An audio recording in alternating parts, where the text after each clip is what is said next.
Okay, be honest. How many times have you said, I'll just sleep 4 hours and somehow survive tomorrow?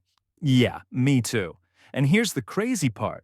Sometimes 4 hours actually doesn't feel that bad. The secret? It's not just about how long you sleep, it's about how well you sleep. Let me show you how to make 4 hours feel more like 8, and this is all backed by science.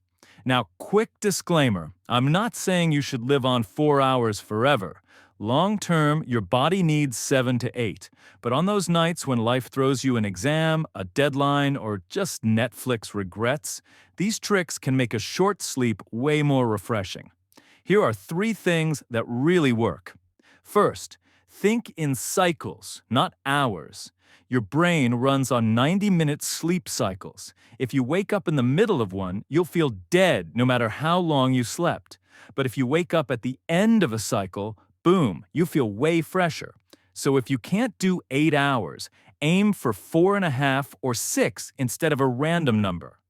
Second, boost deep sleep. Deep sleep is the real magic.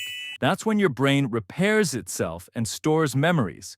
To get more of it, keep your room cool, dark, and quiet. Seriously, even a tiny light can mess with your brain. And yeah, put the phone away at least an hour before bed. Blue light is like telling your brain, party time, when you're trying to sleep.